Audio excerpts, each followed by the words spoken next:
She has taken some time to teach us on this particular area she's really passionate about. She's someone that this has actually worked for. She has used a lot of natural products to help herself and to really recover from some challenging situations. And she was going to be sharing with us some of those things that she has done and some other knowledge that she has gathered over the course of time. I'd like to invite Professor Tosan to have the floor. You're welcome, ma'am. Good evening, everybody.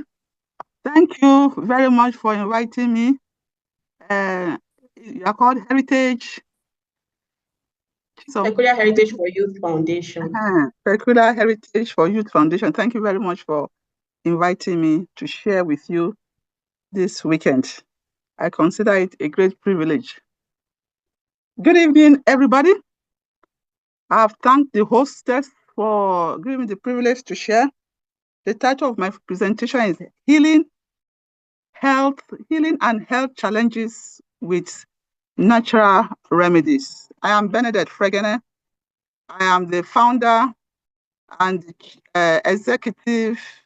chief executive director of Center for Sustainable Rural Development. Who am I? By the grace of God, I founded Center for Sustainable Rural Development, which has the objectives of making advocate for the poor, organizing medical outreaches, empowering women, rural women in agriculture, and also in nutritional food. We also advocate for climate adaptation, enlighten teenage girls on chastity and life skills, as well as facilitate solar installation. So how did I become a natural health advocate? There are 3 points here. The first is about my late sister, Mrs. Josephine Beke. She died in 2002 of breast cancer. And that time, and after she died, my mother also died the following year of breast cancer. And I started looking for alternative cure to treatment other than orthodox medicine, because it was that chemotherapy that killed both of them. And that was how I started making research. And I discovered that there are complete 2 schools of thought, one that uses natural means and the other one that uses orthodox medicine. And I came to realize that the natural means is always better without side effects in most instances. Then I also had personal experience of foods that heal. In 2005, I was very sick. I had malaria fever. My stomach was turning. I was seeing hallucinations. And I came across some books about alternative cure for malaria, for foods that heal. Because I took chloroquine. My body was itching me. I did not sleep for 5 days. I could not eat food for 5 days. I was just on liquid. And then that's why I came across grape. That grape has quinine, and it has the ability to treat malaria. And that was what I used until 2023, when I used malaria drug because I had an accident.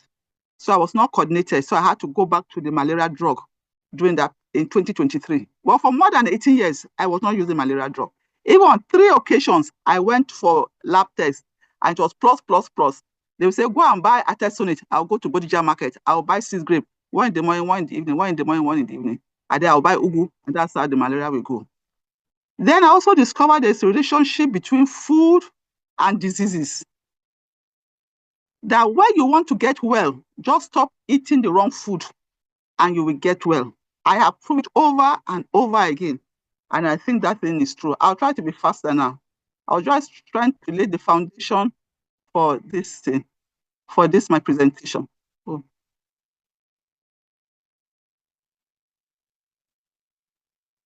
Okay. So, an overview of natural remedies. Harnessing the inherent healing powers, properties of naturally occurring substances will promote wellness and combat health challenges. So for us to get natural remedies, we could leverage on the natural powers of the materials that we see around us. Secondly, we could use the whole person approach. That is by addressing the interconnectedness of mind, bodies, and spirit to foster comprehensive and lasting well-being.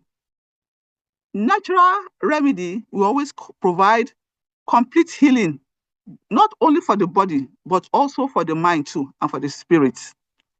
And it's more lasting than that of orthodox medicine.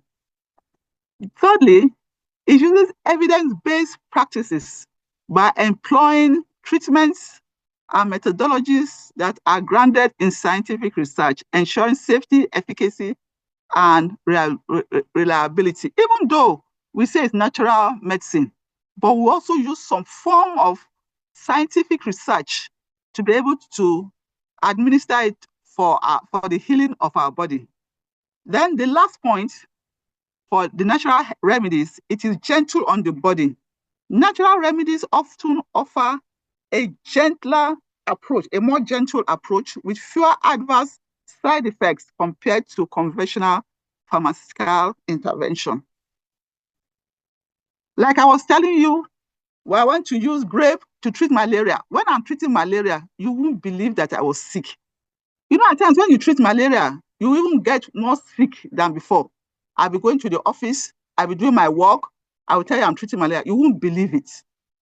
Things will go on normally when you're using natural means for healing. It does not destroy the blood cells like the one orthodox medicine does for malaria fever. So the foundation of natural healing, what is the role of nutrition? There's one thing the Holy Spirit taught me once when I was sick. He asked me a simple question.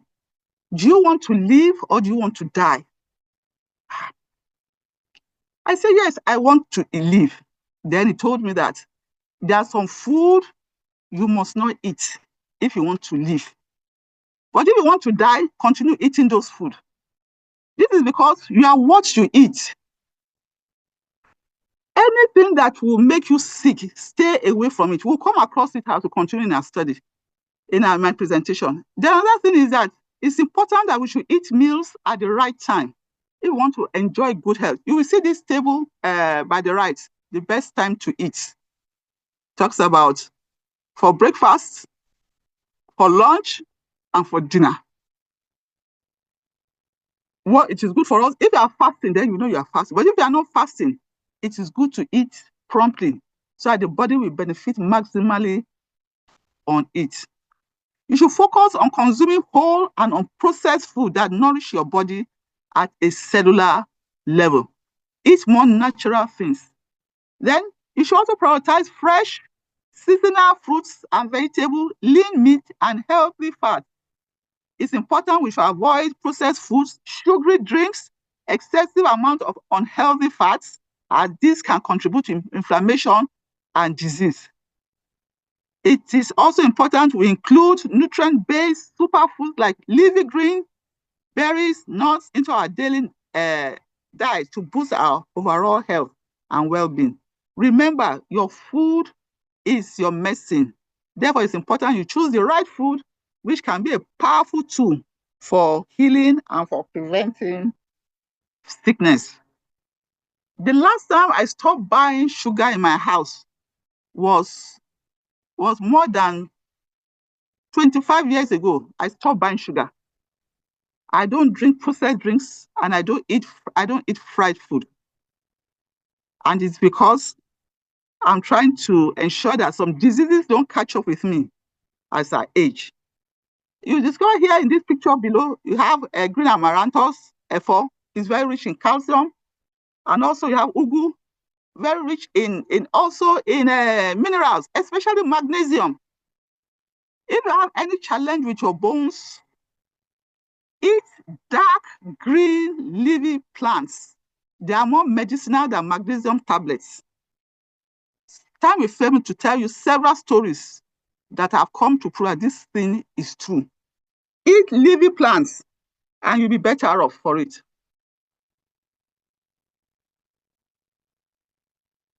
What is the connection between the mind and the body?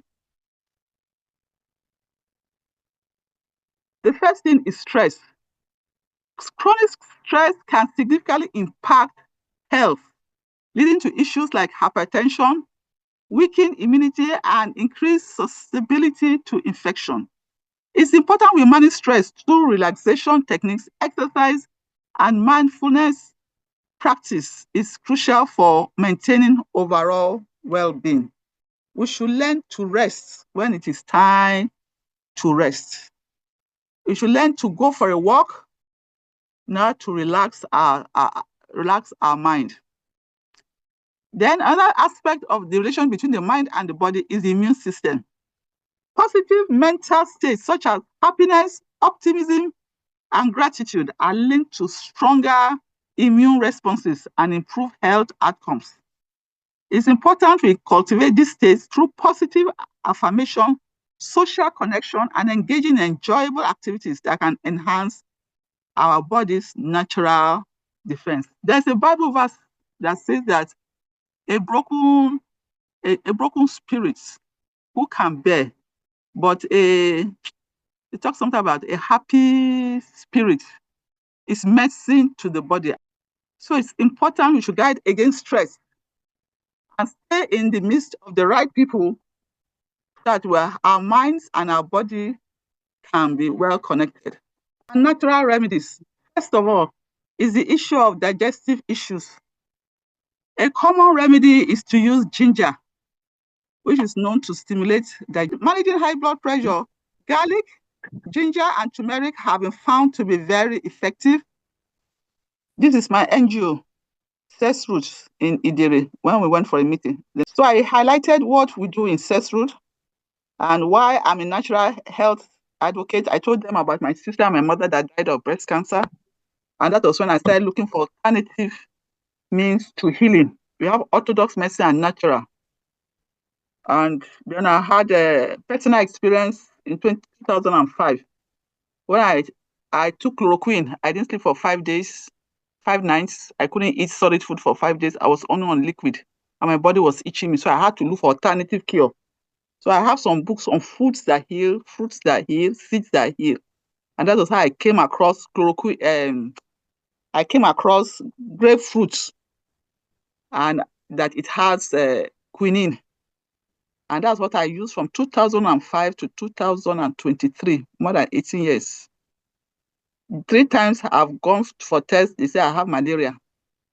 Plus. Go and buy a test on it. I'll go to Bodija Market and I'll buy 6 grapes and ugu.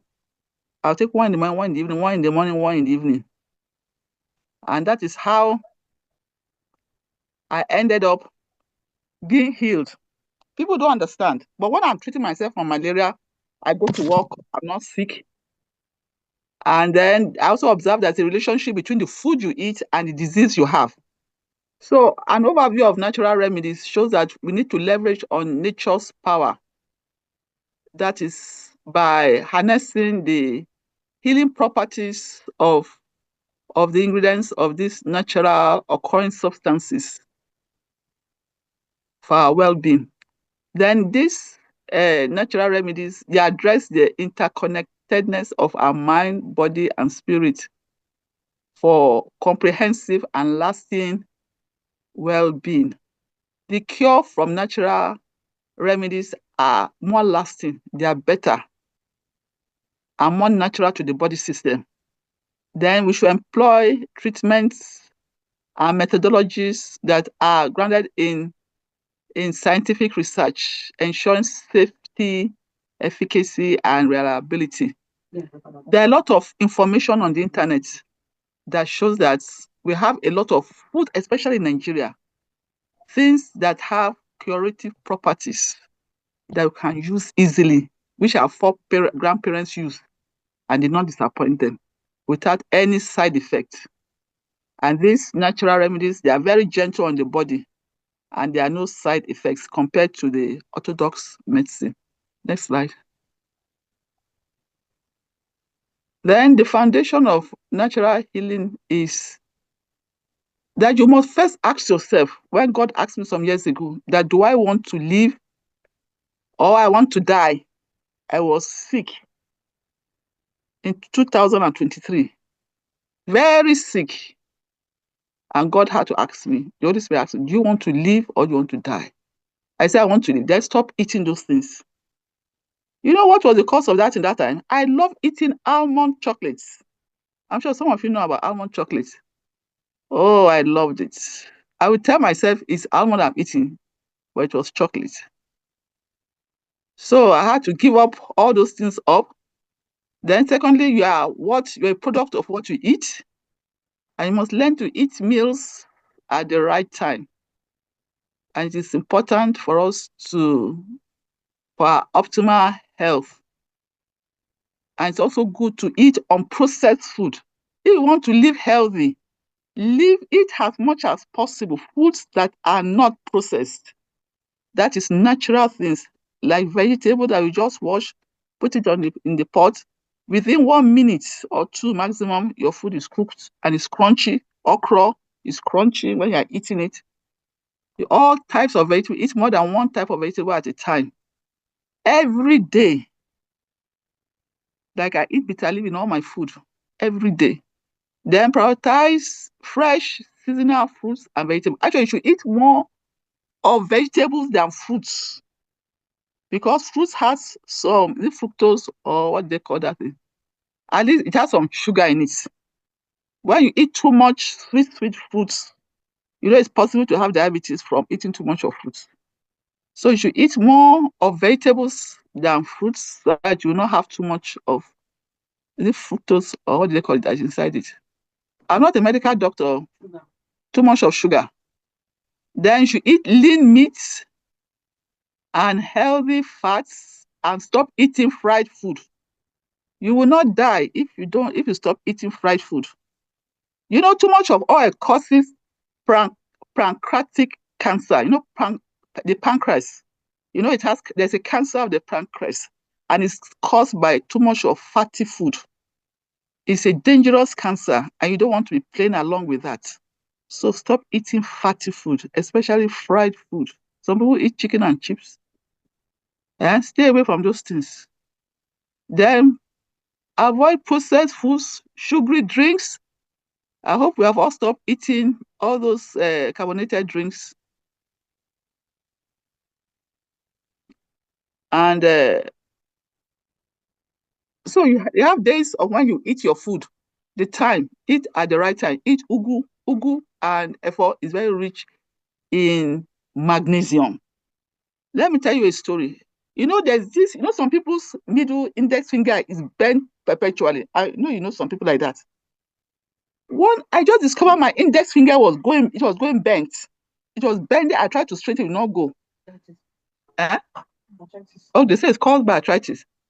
So I checked on Google and I read that it's a deficiency of magnesium. Go and eat, what is the name? Dark green vegetables. And that was what I ate. I didn't go to hospital. And the finger straightened back. I had arthritis on my elbow because of eating of too much of meat. Mrs. Bolumole explained to me how arthritis is formed. He said when you eat too much of meat, the uric acid will dissolve the cartilaginous bone and then it will now swell up. So you'll not be able to use that part of your body. It can even be on the neck. It can be on the knee. So when she explained that thing to me, I just eating all kinds of meat. Once the body is not getting that food, that uric acid will dry up.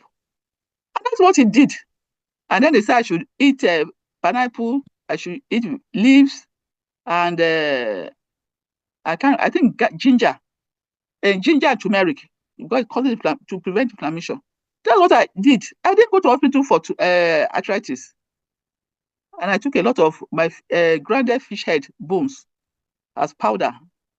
But I don't take out some tablets. I eat fish powder. And that's how the arthritis disappeared. So vegetable is very good. It can prevent so many sicknesses. Okay, for stress, the mind and the body works together. So you need to guard against stress. Keep your heart at peace. Don't let anybody disturb you. You have only one life to live. Hypertension. Let your mind be stayed on Christ. Hmm? You are not in any competition with anybody. The Bible says if you have food and raiment, be content with it. We are not in any competition with anybody. Just be at peace with yourself. So you need to manage stress. You should exercise your body, and then you should be positive in your thinking, so it will improve your health outcome. Respiratory problem, lime, lemon, steaming, and use garlic to stop the cough. I don't use several remedies at the same time. I use one at a time. Because when you use one at a time, you can manage it. When you are going out of it. Because I heard of somebody who took bitter leaf water and drank a fury again. The person almost lost her life. Then another person used what is this? The seed of moringa. Just I don't do that too. It's just one thing at a time. Maybe spice or vegetable or something I use at a time. I don't use two at the same time. So that's why I say lime or lemon. You do steaming, you use garlic to stop the infection, and use ginger to stop the coughing. You use ginger to stop the coughing. So for malaria, you use grapefruit, lime, or lemon. So don't use two of them at the same time. To manage high blood, you use garlic, you use ginger. They are doing different things. Garlic is to reduce the pressure of the blood. Ginger and turmeric is for inflammation. So there's a need for you to take regular intakes of these herbs. I do them 3 times a week. Like for the garlic, I take just one lobe or two. If it's tiny one, I take two. That's or not more than that. And there's no point say you are managing one ailment and you are still taking sugar. You are still taking milk. I don't take milk. I don't take sugar. I've stopped buying sugar more than 30 years ago. I don't take sugar drinks. And I've never tasted noodles, never in my life.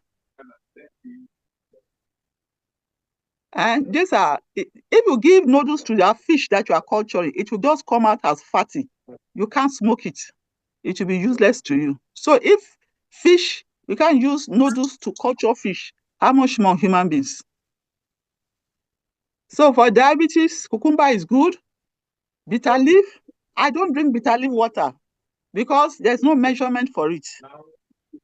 So what I do is that I wash the bitter leaf with normal water, not with some chemical, ordinary water. Then I dry it under room temperature and I chew it. I put it in my soup. It will wash away all the sugar. Like rice has a lot of, it ends up in sugar. Yam, I don't eat ever. I eat very little. I eat more cocoyam than yam. And I eat very little carbohydrate. I eat more of vegetables. So when you put bitter leaf, I put bitter leaf in all my food I eat. So as to wash away the excess sugar. Then aloe vera is very good for burns and for skin irritation.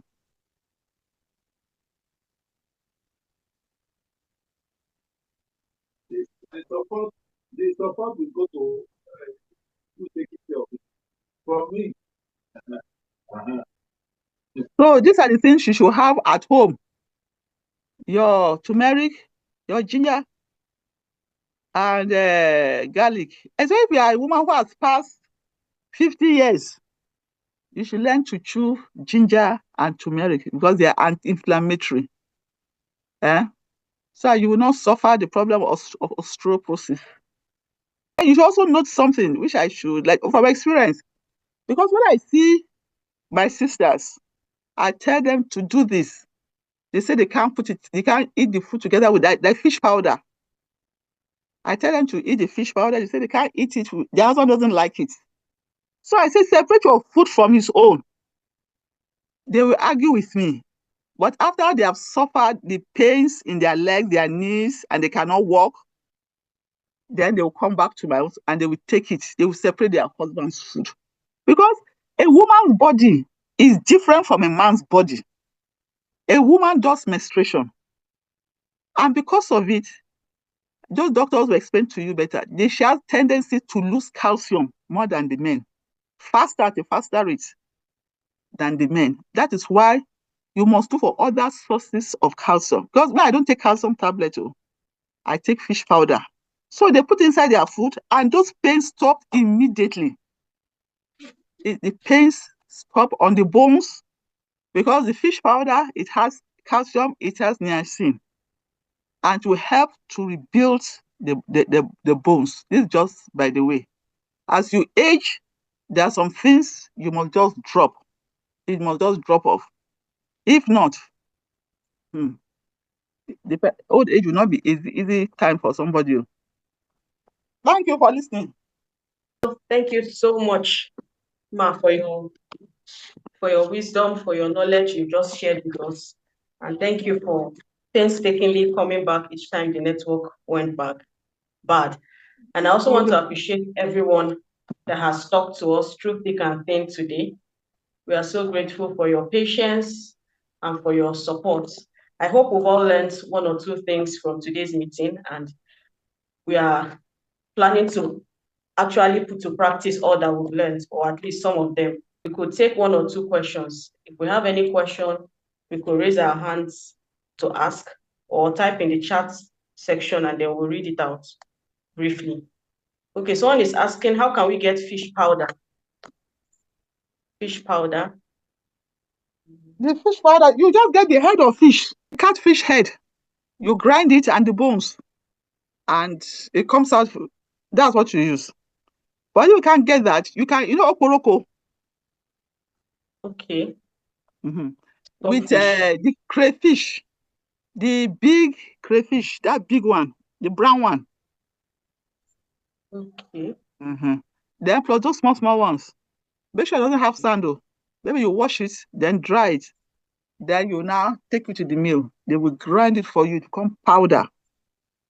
And you put it in your food, 1 spoon. Not everybody's food, only your food. You, the woman that is aging. You own 1 spoon in every food you take at least once a day. You will see the difference it will have on your body. Okay. Wow, that's ingenious. Thank you so much for that. I don't know if any other person has a question. If you type in the chat box or unmute and ask. Okay, Ma, you said something about magnesium. I didn't get that part. What can we take to increase our magnesium level in the body? There's magnesium tablets, like all those tablets that they sell. There's this one I wanted to say, but since we have said to wait. In not last year, upper year is 2023, November or so. I went to Djibouti. I thought it was the year I said I was very sick, but I had to travel. In that place, I didn't see raw tomatoes. It was this ketchup they were using to serve food for us. It was bread and egg I ate throughout 1 week I stayed there. And when we are eating rice, it's ketchup. And I had my drugs. Do you know that with all those drugs, I felt sick. Very sick. I was taking 7 different types of drug, magnesium, all of them. They had to carry me back to Lagos on wheelchair. Wow. When I got to Ibadan, I threw away all my drugs. I went to the market. I went to buy different type of vegetables. That is what I ate, and that is what I'm eating. I've thrown away all those drugs. Because the vegetable is the richest form of magnesium. You can ask doctors also. It's not every doctor will tell you the truth. It's the richest form. And when I eat my own vegetable, I cook my sauce. Every day I'm going to eat 1 soup. I cut the vegetable, wash it, and put it. You say it's because I'm not married. I can say so, no problem. But that is what I see that is medicine for my body. I don't keep my food inside freezer, except the one that Chisom cooks for me. That one, I keep that one in the freezer. The one I bring it out, it toss, and I cook it, and I eat it. But when I'm going to cook my own food that I buy vegetable in the market, like efforiro with bitter leaf, I make the sauce and I put the vegetable that day and I finish that soup. I turn it maybe after 1 or 2 minutes on the fire, turn it, put the fish powder, turn it and eat it. I wash my pot. Tomorrow again, I cook another one. But the sauce is always there in the freezer. But the vegetable, it must be fresh into that pot. Because that's the only way you can have it fresh. Magnesium, vegetable is the richest form, is the richest source for magnesium. And other minerals you can think about, you get all of them in the vegetable, and which must not be overcooked, including your okra. And another thing that okra, if you are diabetic, okra, especially fresh okra, they say it's very good. Actually, I learned to eat okra with rice. One of my colleagues taught me to eat it, that it is very good to reduce sugar level and you still be crunchy. These are insightful recommendations. Thank you so much, ma. I guess this is where we'll be drawing our curtains today. And once again, I want to thank everyone for staying with us, for joining us, and for learning with us this last Saturday of the month. We appreciate you and we wish you a wonderful Sunday service tomorrow. So before we go, I am Chizo Adisa, the founder of Peculiar Heritage for Youth Foundation. We've been operating since 2023 and we turned 2 just on February 10th of this year. God has been helping us. We've been having some remarkable impact with our programs and our outreaches to the youth. So this Easter period, we usually have our Good Friday Easter outreach, which we reach out to some less privileged individuals in society, well, especially in terms of preaching the gospel. So today we are reaching out, this Easter, we are reaching out to the same people we reached out to last year to have some remarkable, some like follow-up impact on them. And also we are reaching out, we are soliciting for your support, your goodwill, material, financial, and all of that. My number is in the chat. It's in the chat section. You could reach out to me if you are led to support what we are doing. And for these last Saturday meetings, we usually have them each month from February to November. We invite guest speakers who are knowledgeable in their fields or in specific areas to enlighten us and teach us some things we know, like reinforce the knowledge we know, or to teach us some new things. And I believe we've all learned something new today. And it's our desire that we keep healthy and we keep strong, both in our spirit, in our soul, and in our body. Thank you once again for joining us. God bless you all. I wish you a happy night rest. And to our guest speaker, thank you so much, Professor Tosan, for your time. We really appreciate you. We've learned a lot from you, and we hope to practice all of these things, or at least some of them. So we can unmute to say our goodbyes if we can. Thank you, everyone.